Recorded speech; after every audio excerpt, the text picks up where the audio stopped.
Welcome to recipes in my way. இன்றைக்கி நம்ம அருமையான சுவையில் ஒரு சிக்கன் குழம்பு தான் செய்ய போகிறோம். சாதம், சப்பாத்தி, இட்லி, தோசை எல்லாத்துக்குமே பொருத்தமான இந்த சிக்கன் குழம்பை எப்படி செய்கிறது, இதுக்கு தேவையான பொருட்கள் என்ன பார்க்கலாம் வாங்க. 3/4 கிலோ சிக்கன் எடுத்திருக்கேன். பேனில் 1 டேபிள் ஸ்பூன் எண்ணெய் ஊற்றிக்கலாம். சின்னதாக 2 துண்டு பட்டை, 3 ஏலக்காய், 4-5 கிராம்பு, 1 நட்சத்திர சோம்பு, 6 வரமிளகாய், இது அளவான காரத்தில் இருக்கும்.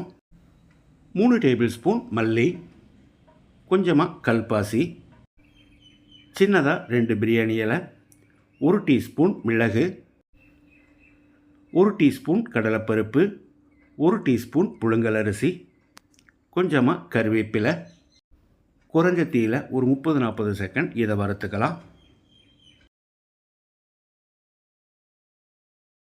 இப்போ இதில் 1 டீஸ்பூன் சோம்பு, 1 டீஸ்பூன் சீரகம், 1 டீஸ்பூன் கசகசா, மறுபடியும் ஒரு 10 செகண்ட் இதை பிரட்டிக்கலாம். 1/4 கப் அளவுக்கு துருவின தேங்காயை சேர்த்து 1 நிமிஷம் அளவான தீயிலேயே பிரட்டி விடணும்.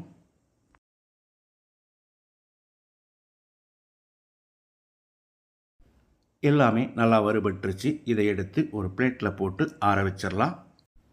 அதே பேனில் 10 பல் பூண்டு, 1 இன்ச் அளவுக்கு 2 துண்டு இஞ்சி, 200 கிராம் அளவுக்கு சின்ன வெங்காயம்.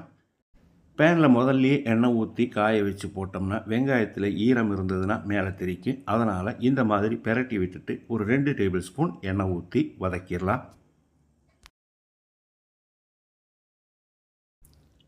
இந்த மாதிரி செவக்கிற அளவுக்கு வதங்கின பிறகு இதையும் எடுத்து ஆற வச்சிடலாம். நம்ம வறுத்து வச்சுருந்த மசாலா ஆறிடுச்சு. இதை மிக்சி ஜாரில் போட்டு முதல்ல குறவரப்பாக அரைச்சி எடுத்து அதுக்கு பிறகு ஒரு 1/2 கப் அளவுக்கு தண்ணி ஊற்றி பேஸ்ட்டாக அரைச்சி எடுத்துக்கலாம். இப்போ இதோட நம்ம வதக்கி வச்சுருந்த வெங்காயம், இஞ்சி, பூண்டு எல்லாத்தையும் போட்டு நைஸாக அரைச்சி எடுத்துக்கலாம். வாணலியில் 2 டேபிள் ஸ்பூன் எண்ணெய் ஊற்றிக்கலாம். 1/2 டீஸ்பூன் சோம்பு, மீடியம் சைஸில் 2 பெரிய வெங்காயம் பொடியாக நறுக்கியிருக்கேன், இதை போட்டுக்கலாம். 2 கொத்து கருவேப்பிலையை சேர்த்து வெங்காயத்தை நல்லா செவக்கிற அளவுக்கு வதக்கணும். வெங்காயம் செவக்கிற அளவுக்கு வதங்கிடுச்சு. மீடியம் சைஸில் 2 தக்காளியை பொடியாக நறுக்கி வச்சுருக்கேன், இதை போட்டுக்கலாம். 2 டீஸ்பூன் உப்பு, 1/2 டீஸ்பூன் மஞ்சள் தூளையும் சேர்த்து தக்காளியை நல்லா மசிகிற அளவுக்கு வதக்கணும்.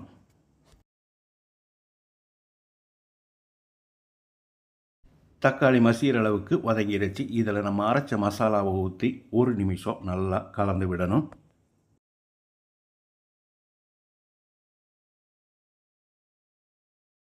மசாலாவோட பச்சை வாசனை போன பிறகு நம்ம எடுத்து வச்சுருந்த சிக்கனை போட்டு மறுபடியும் 1 நிமிஷம் நல்லா பிரட்டி விடணும். இப்போ மிக்சி ஜார் அலசி தண்ணி ஊற்றிக்கலாம். நான் 1 கப் அளவுக்கு சேர்க்கிறேன். நீங்கள் கூட குறைய சேர்க்கிறதா இருந்தால் சேர்த்துக்கோங்க. 4-5 புதினா இலையை போட்டுக்கலாம். இதை சேர்க்கிறதால நல்ல வாசனையாக இருக்கும். இது ஆப்ஷனல் தான். இப்போ இதில் உப்பு சரி பார்த்து போட்டுக்கலாம். நான் 2 டீஸ்பூன் உப்பு சேர்க்கிறேன். பத்தலைனா மறுபடி கூட போட்டுக்கலாம். உப்பு சேர்த்து கலந்து விட்ட பிறகு ஒரு 5 நிமிஷம் அதிகப்படியான தீயில கொதிக்கட்டும். இந்த மாதிரி கொதித்து வந்த பிறகு ஒரு 10 நிமிஷம் மூடி வச்சு வேக விட்டுறலாம். இடையில அடிக்கடி கலந்து விடணும். அளவான தீயில தான் ஸ்டவ் எரியணும். 10 நிமிஷம் மூடி வச்சு வேக விட்டுருந்தோம். இப்போ இதில் பொடியாக நறுக்கின மல்லி இலையை போட்டுக்கலாம். கூடவே 1 டேபிள் ஸ்பூன் அளவுக்கு தேங்காய் எண்ணெய் ஊற்றி கலந்து விட்டுடலாம்.